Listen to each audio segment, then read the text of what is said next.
तो सभी मित्रों को जय श्री राम। तो चलिए आइए फिर से स्वागत है आप लोग का मेरे श्री शिव महापुराण में। और अब हम आप लोगों को आज का अगला अध्याय आप लोगों को सुनाते हैं। तो चलिए ध्यान पूर्वक सुनिए दोस्तों, तो ही समझ में आएगा। चलिए शुरू करते हैं। ऋषिगण बोले, हे सर्वज्ञों में श्रेष्ठ, बंधन और मोक्ष का स्वरूप क्या है, यह हमें बताइए। सूत जी बोले, हे महर्षियों, मैं बंधन और मोक्ष का स्वरूप तथा मोक्ष के उपाय का वर्णन करूंगा। आप लोग आदर पूर्वक सुने। जो प्रकृति आदि 8 बंधनों से बंधा हुआ है वह जीव बद्ध कहलाता है, और जो उन 8 बंधनों से छूटा हुआ है उसे मुक्त कहते हैं। प्रकृति आदि को वश में कर लेना मोक्ष कहलाता है। बंधन आगंतुक है और मोक्ष स्वतः सिद्ध है। बद्ध जीव जब बंधन से मुक्त हो जाता है तब उसे मुक्त जीव कहते हैं। प्रकृति, बुद्धि, महतत्व, त्रिगुणात्मक अहंकार और 5 तन्मात्राएं, इन्हें ज्ञानी पुरुष प्रकृत्यागष्टक मानते हैं। प्रकृति आदि 8 तत्वों के समूह देह की उत्पत्ति हुई है। देह से कर्म उत्पन्न होता है और फिर कर्म से नूतन देह की उत्पत्ति होती है। इस प्रकार बार बार जन्म और कर्म होते रहते हैं। शरीर को स्थूल, सूक्ष्म और कारण के भेद से 3 प्रकार का जानना चाहिए। स्थूल शरीर जागृत अवस्था में व्यापार कराने वाला, सूक्ष्म शरीर जागृत और स्वप्न अवस्थाओं में इंद्रिय भोग प्रदान करने वाला, तथा कारण शरीर सुषुप्त अवस्था में आत्मानंद की अनुभूति कराने वाला कहा गया है। जीव को उसके प्रारब्ध कर्मानुसार सुख दुख प्राप्त होते हैं। वह अपने पुण्य कर्मों के फलस्वरूप सुख और पाप कर्मों के फलस्वरूप दुख प्राप्त करता है। अतः कर्म पाश से बंधा हुआ जीव अपने त्रिविध शरीर से होने वाले शुभाशुभ कर्मों द्वारा सदा चक्र की भांति बार बार घुमाया जाता है। इस चक्रवत भ्रमण की निवृत्ति के लिए चक्रकर्ता का स्तवन एवं आराधन करना चाहिए। प्रकृति आदि जो 8 पाश बतलाए गए हैं उनका समुदाय ही महाचक्र है, और जो प्रकृति से परे हैं वे परमात्मा शिव हैं। भगवान महेश्वर ही प्रकृति आदि महाचक्र के कर्ता हैं, क्योंकि वे प्रकृति से परे हैं। जैसे बकायन नामक वृक्ष का थाला जल को पीता और उगलता है, उसी प्रकार शिव प्रकृति आदि को अपने वश में करके उस पर शासन करते हैं। उन्होंने सबको वश में कर लिया है, इसीलिए वे शिव कहे गए हैं। शिव ही सर्वज्ञ, परिपूर्ण तथा निष्प्रह हैं। सर्वज्ञता, तृप्ति, अनादिबोध, स्वतंत्रता, नित्य अलुप्त शक्ति आदि से संयुक्त होना और अपने भीतर अनंत शक्तियों का धारण करना, महेश्वर के इन 6 प्रकार के मानसिक ऐश्वर्यों को केवल वेद जानता है। अतः भगवान शिव के अनुग्रह से ही प्रकृति आदि 8 तत्व वश में होते हैं। भगवान शिव का कृपा प्रसाद प्राप्त करने के लिए उन्हीं का पूजन करना चाहिए। शिव तो परिपूर्ण हैं, निष्प्रह हैं, उनकी पूजा कैसे हो सकती है?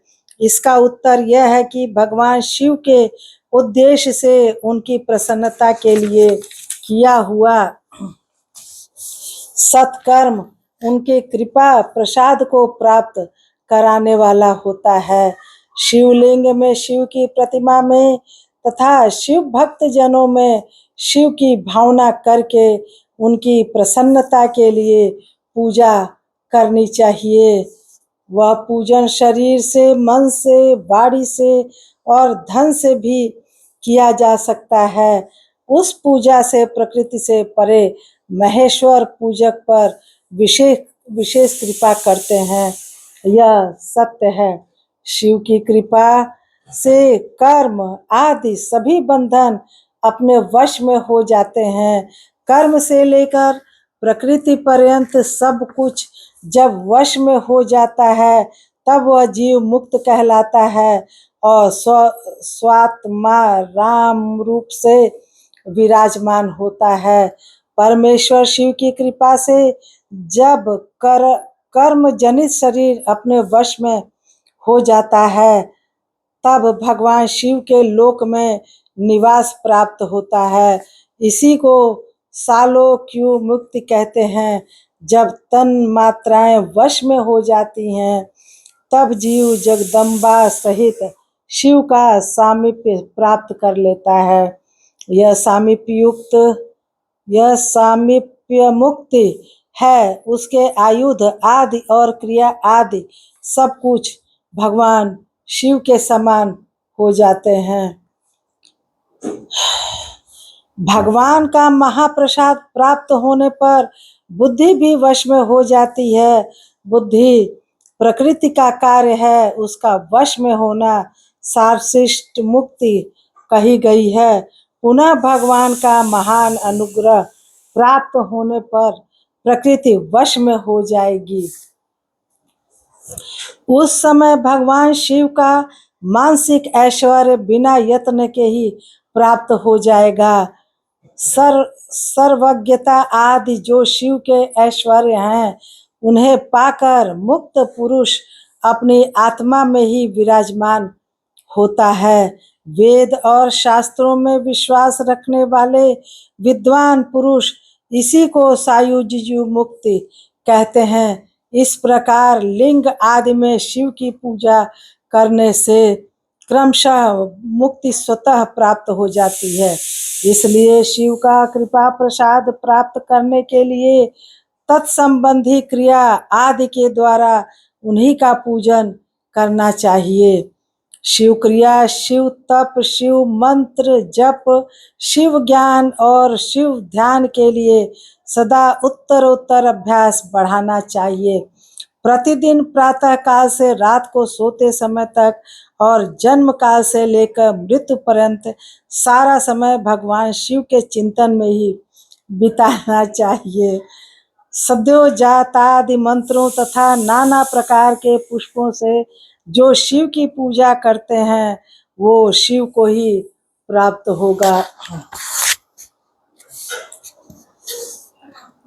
ऋषिगण बोले, हे सुब्रत, अब आप लिंग आदि में शिव जी की पूजा का विधान बताइए।